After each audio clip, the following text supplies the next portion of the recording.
I never let you down, I'ma shine on sight. Keep your mind on your grind and off of mine. H-Town, what up, G-Man? Chillin', we still up in here. Yeah. We had a special surprise guest, and we weren't gonna leave nowhere until he showed up. He's in the building, man. My boy T.I in the house. What up, man? What's happening, homie? All right, welcome back to the box. I know you're excited. You already know, man. Down for the town, I'm at in a play. You got a lot to do with the movie, man. Talk about it. I know you got your hands in it and everything with the producing role and all that. So what's going on with it? Yeah, it's actually, it's Grand Hustle Films' first step out as producers, and we're very proud of the outcome of the project. We put a lot of ourselves into it. Yeah. The cast was phenomenal. It was. We thoroughly enjoyed ourselves, on set every day. You got an all-star cast on this. How was that process of picking like Paul Walker and all these guys? Yeah. How did that work out? Man, just to be honest, man. Now this is my first film as a producer, so I don't have much to compare it to. But it's not often that you are able to get all of your first choices as stars in a film. Usually, okay, I want him, but if I can't get him, I get him. Or if I can't get him, I get him. This film, we were actually able to get each and every last one of our first options. And I think it just, it just grew legs from there. It was an outstanding experience. Standing tall through the storm on the yard. Never wanted to be I never wanted to be stereotyped as just a drug dealer actor, or just the typical rapper / actor's role. I never wanted to do that. Even when doing it, I think you must do it with a certain amount of class and integrity.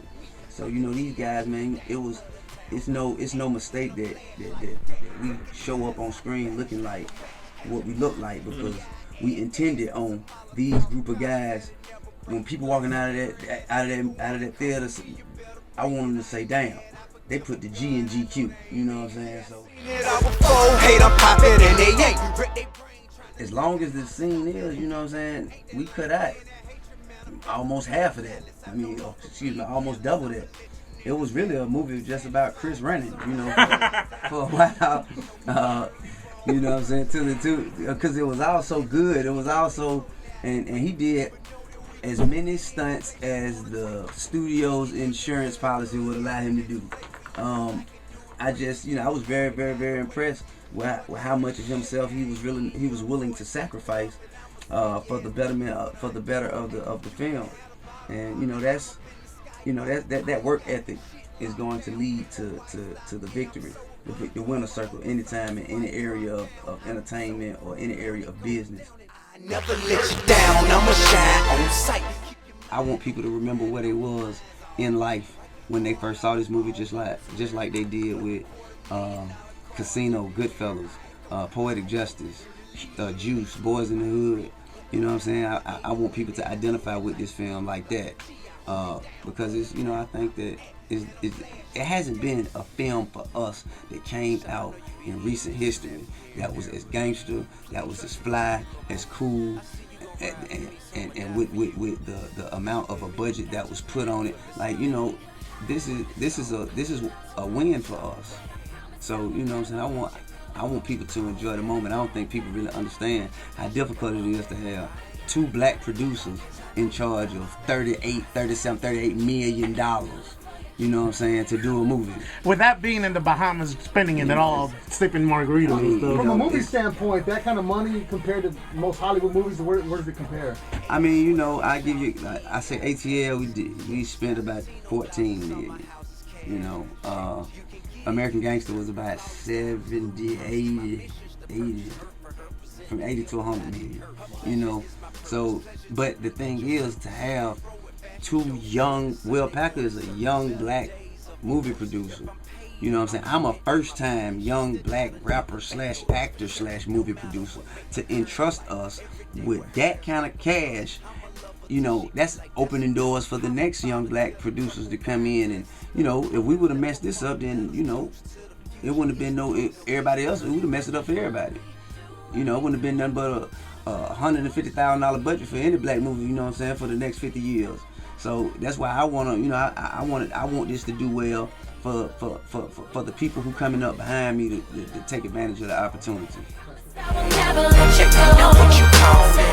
What did you take from both of those when you doing that? Well, acting, man, you know what I'm saying? I go into it, you know what I'm saying? I just dig into it, and I enjoy, you know, reading something on paper and watching it on screen. You know, it's just like I can't really draw it, but that is equivalent to me.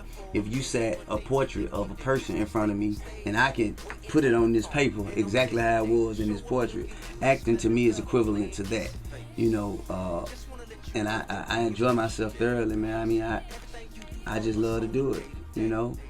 Every time I do a film, everybody always, and this is people who have seen the previous 2 films that I've done. Every time I do a film, people always come up to me and say, "Man, you were so much better than I thought you would be." You know what I'm saying? So but you good. I just thank you, man. I just love shocking people, man. As soon as people think that they know what I'm gonna do next and they know my next move, then I want to throw a left hook.